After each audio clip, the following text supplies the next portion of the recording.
ગીર સોમનાથ, ખેડા, અરવલ્લી, ભરૂચ હોય કે સુરત, હાલ જે આપ વરસાદ જોઈ રહ્યા છો, ખેતરોના ખેતરો તબાહ થતા જોઈ રહ્યા છો. કંઈક એવો જ વરસાદ આગામી દિવસોમાં યથાવત રહેવાનો છે. એટલે કે ખેડૂતોનું ટેન્શન ઓછું નથી થવાનું, પરંતુ વધવાનું છે. આ પ્રકારની આગાહી અનેક આગાહીકારો કરી ચૂક્યા છે, પરંતુ હવામાન નિષ્ણાત અત્રિયા શેટ્ટીએ જે આગાહી કરી છે તેને અમે મેપના માધ્યમથી સમજાવીએ, જે ખેડૂતોની ચિંતા જરૂરથી વધારી દેશે.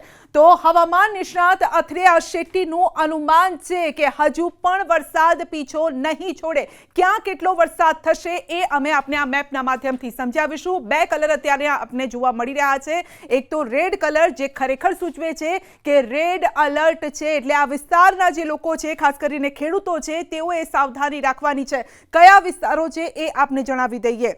પોરબંદર, જૂનાગઢ, આ સાથે ગીર સોમનાથ, અમરેલી, રાજકોટ, ભાવનગર, બોટાદ, સુરેન્દ્રનગર, અમદાવાદ, ગાંધીનગર, ખેડા, આણંદ, વડોદરા, ભરૂચ અને સુરત, આ જે વિસ્તારો છે જ્યાં લાલ કલર જોવા મળી રહ્યો છે, એનો મતલબ એ છે કે આ વિસ્તારો પર ખતરો મંડરાઈ રહ્યો છે, અને એવો ખતરો કે જે 8 ઇંચ સુધી વરસાદ લાવી શકે છે. આપ જોઈ શકો છો કે ગુરુ અને શુક્રમાં 8 ઇંચ વરસાદની સંભાવના છે, જ્યાં લાલ કલર છે. ખાસ કરીને સૌરાષ્ટ્રનો પટ્ટો છે, અને બીજી તરફ દક્ષિણ ગુજરાતનો આ જે વિસ્તાર છે, અને મધ્ય ગુજરાતનો કેટલોક વિસ્તાર છે, ત્યાં ભારે વરસાદની સંભાવના છે. અને જ્યાં આપને યલો કલર જોવા મળી રહ્યો છે, એટલે કે આ અર્ધચંદ્રાકાર જેવો આ અત્યારે પટ્ટો જે જોવા મળી રહ્યો છે, એ વિસ્તારો જોઈએ તો દ્વારકા, જામનગર, મોરબી, ભૂજ, કચ્છ, પાટણ, બનાસકાંઠા, મહેસાણા, સાબરકાંઠા, અરવલ્લી, મહીસાગર, પંચમહાલ, દાહોદ, છોટાઉદેપુર, નર્મદા, તાપી, ડાંગ, નવસારી અને વલસાડ સાથે વેરાવળ,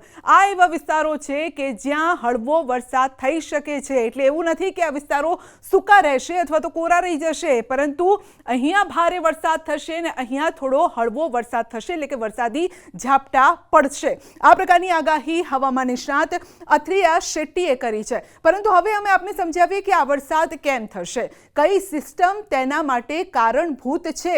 તો આપને સતત અમે સમજાવતા આવ્યા છીએ ન્યૂઝ 18 ગુજરાતી પર, આપને સતત અમે અપડેટ પણ કરતા આવ્યા છે કે અરબી સમુદ્રમાં અત્યારે એક ડિપ્રેશન બનેલું છે, જે ડીપ ડિપ્રેશનમાં પરિવર્તિત થઈ ગયું છે, અને જેના કારણે જ આ વરસાદ વરસી રહ્યો છે.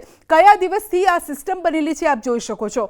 20 તારીખથી આ સિસ્ટમ બનેલી હતી. ધીમે ધીમે અરબી સમુદ્રથી ગુજરાત તરફ, એટલે કે જે ભારતનો આ પટ્ટો છે એ તરફ આવી રહી હતી, અને ત્યારબાદ એણે એક ચક્રાવો લીધો અને ત્યારબાદ ફરી એક વખત તેણે પશ્ચિમ તરફ આગળ વધવાનું શરૂ કર્યું હતું. ઉત્તર પશ્ચિમ, ઉત્તર તરફની તેની દિશા હતી, અને ત્યારબાદ હવે તેની દિશા આપ જોઈ શકો છો કે સીધી જ દિશા સામાન્ય રીતે હોય છે કે એ મહારાષ્ટ્ર તરફ જતું હોય અથવા તો નીચેના સાઉથના પટ્ટા તરફ જતું હોય, પરંતુ અત્યારે આપને જે આ સિસ્ટમ જોવા મળી રહી છે તે સિસ્ટમ ગુજરાત તરફ આવી રહી છે, અને ગુજરાત પણ એવા ખૂણા તરફ આવી રહી છે જ્યાં દક્ષિણ ગુજરાતનો પટ્ટો છે, એટલે કે જ્યાં સુરત, ભરૂચ, નવસારી, તાપીનો આ પટ્ટો છે, અને બીજી તરફ છે સૌરાષ્ટ્રનો પટ્ટો.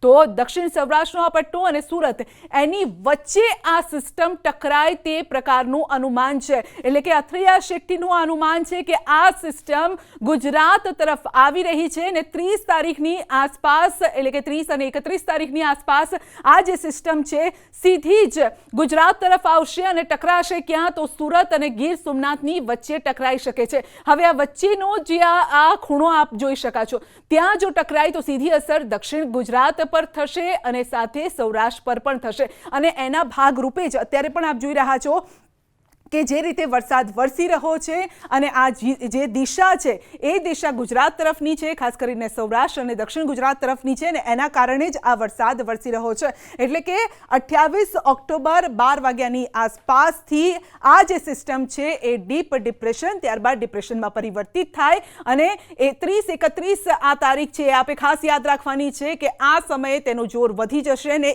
એના માટે જ અત્રિયા શેટ્ટી કહી રહ્યા છે કે હજુ પણ 48 કલાક બાદ પણ 8 ઇંચ વરસાદ થશે.